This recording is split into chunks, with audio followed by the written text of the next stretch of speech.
C'est ça qu'on arrive dans la deuxième période de la vie du livre. Comment ça se passe depuis le moment où le livre est sorti? Il y a la télévision à Paris, il y aura la télévision à Genève avec une émission que vous avez consacrée entre autres problématiques. Comment ça va? Ça va bien. C'est vrai que c'était beaucoup d'émotions. C'est vrai que maintenant ça fait une année que le livre est sorti. Enfin, pas tout à fait une année, le 13 septembre, 11 septembre, ça fera une année. C'était des moments exceptionnels, des moments intenses et forts. Les interviews avec les différents journalistes, c'était des moments, c'est des moments exceptionnels.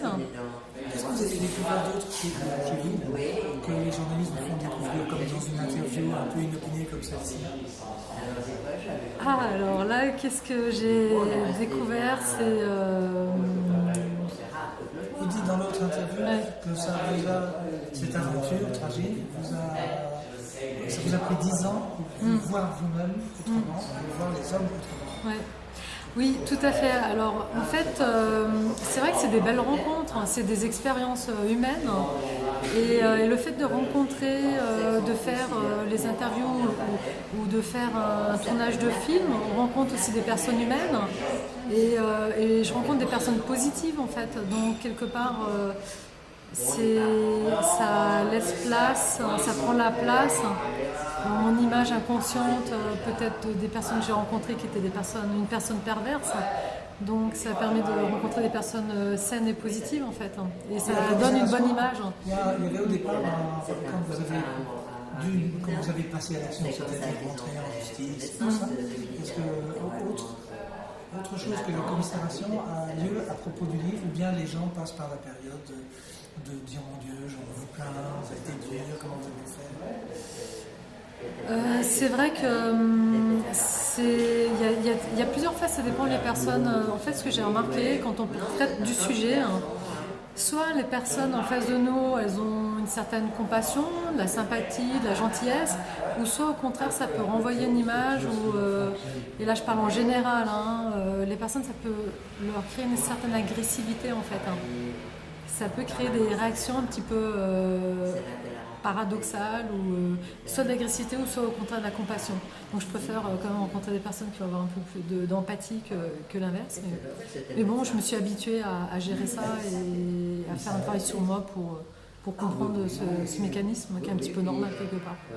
De rencontrer un violeur, c'est une chose, mais d'en faire le tour et de dépasser le souvenir du cauchemar, etc. Est-ce que l'écriture vous a aidé? Alors l'écriture m'a aidé, mais l'écriture du livre m'a permis d'aller plus loin en fait. Mais quelque part, ça a été quand même ça a rouvert vraiment les cicatrices. Donc 8 ans ou 9 ans plus tard, en écrivant le livre, j'ai revécu quand même inconsciemment et consciemment le traumatisme, donc ça a été très dur. Et c'est vrai que ça prend toujours du temps après pour ressortir du système, du mécanisme de la souffrance. Et c'est vrai que dans le livre, j'avais oublié à tel point, et je l'ai écrit, j'avais souffert en fait. Donc c'est bien aussi, on peut oublier. Avec le temps, on oublie les choses et la souffrance. Vous aviez une tendance vous êtes intéressé par le théâtre, vous avez travaillé à Genève et à Paris, oui. Mais est-ce que vous n'avez pas eu l'impression que vous remettiez un peu ensemble les choses, que ça vous dérangeait d'écrire certains détails, vous avez corrigé ça? Les détails de comment ça s'est passé, les détails oui. qui vous mal.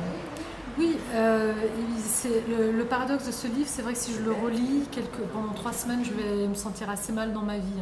Alors que ma vie maintenant elle est normale, j'ai une vie avec des hauts, des bas, des moments heureux, des moments moins heureux. Et c'est vrai que quand je lis le livre, vu que de toute manière je ne me souviens pas de ce qui s'est passé, donc je ne sais pas si inconsciemment il y a des souvenirs, mais en tout cas ça me ramène à quelque chose très difficile.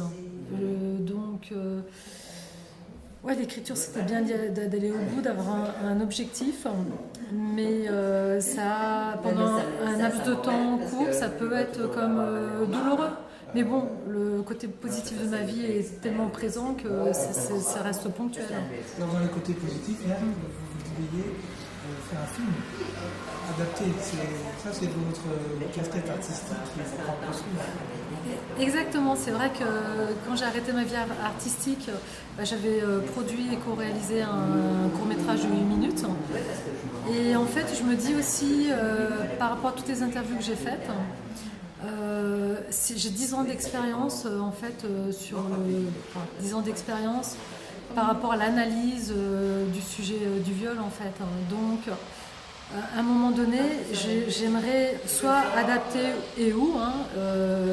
faire une fiction, un thriller du livre, me détacher complètement de moi, ou alors pouvoir faire un documentaire pour parler au nom de choses que ça n'a jamais été fait, et de réaliser ou co-réaliser un documentaire, mais pour parler en fait des conséquences graves en fait de ces actes criminels en fait. Il n'y a pas eu de conséquences graves autres que de forts traumatismes. Oui, mais c'est vrai que souvent on focalise sur les faits.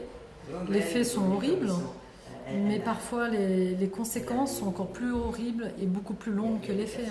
Et finalement, mon message c'est aussi de prendre conscience de quelque chose de faire prendre conscience entre guillemets de quelque chose qui est tabou, qui est dans les non-dits ou qu'on a un petit peu banalisé aussi. Des conséquences vraiment graves de ces actes criminels. Mais après, on peut s'en sortir et être heureux, mais n'empêche qu'il y a des périodes extrêmement douloureuses et difficiles. Qui vous a tenu la main dans ces périodes difficiles?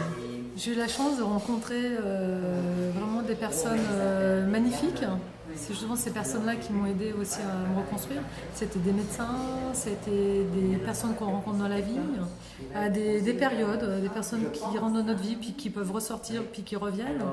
La communication du livre, très clairement, les interviews, c'est vraiment des moments magiques. Ça aide aussi à sortir définitivement. Et j'ai fait le deuil quand j'ai écrit le livre, j'ai terminé. Puis c'est vrai que la communication du livre, ça amène le côté positif, entre guillemets, de cette histoire. Quel bilan vous avez fait en 1000 années depuis la sortie du livre? C'est ce que je me dis, la reconstruction est longue, donc 8 ou 9 ans pour faire le deuil. À la fin du livre, je me pose la question quelle femme je vais devenir. Et 1 an et demi après, il y a des choses qui se dessinent, mais les choses se construisent, elles avancent.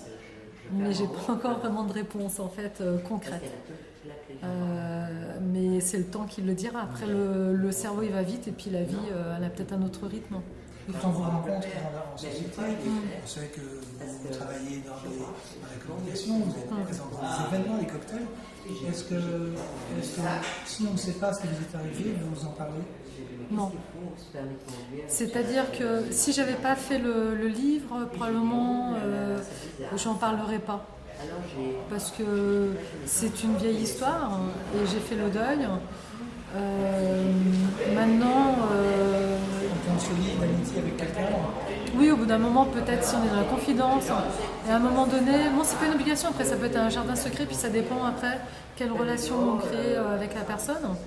Et à un moment donné, oui, on peut en parler, mais ça sera jamais dans le drame, dans les pleurs, dans quelque chose de... les faits sont horribles, certes, mais moi, ce que j'en garde maintenant, c'est... j'ai pas envie de dramatiser, j'ai pas envie de diaboliser aussi mon agresseur. Donc voilà, maintenant c'est terminé, c'est le passé. À un moment donné, lui, il a fait ses 12 ans de prison. Moi, j'ai fait mes 10 ans, 12 ans aussi de reconstruction. Là, chacun mène sa vie. Puis il faut passer à autre chose, très clairement. Parce que rester accroché à son agresseur par la douleur, c'est-à-dire qu'on ne s'en sort jamais. Et ça, moi, je voulais vraiment sortir de ce système-là. Ce serait un sujet pour un film, ça. Oui. L'héroïne pourrait rester accrochée. Vous êtes resté en contact avec les autres? Oui, quelques personnes. Qui vous ont dit? Je sais pas. J'ai pas demandé, mais on parle pas de ça en fait, bizarrement. Pas du tout. On en parle pas. Vous avez partagé des drames? Oui. Je les ai appelés mes sœurs de souffrance. Parce que même sans se connaître, quand on s'est vu au procès, on s'est reconnus et on a l'impression de se connaître comme si on se connaissait depuis 10 ou 20 ou 30 ans. Quoi, en fait. C'est étonnant. Et c'est vrai qu'on avait toujours le mot réconfortant, le geste qui faisait qu'on pouvait apaiser tout de suite une autre victime. En fait. Merci beaucoup, Cécile Zec. Merci.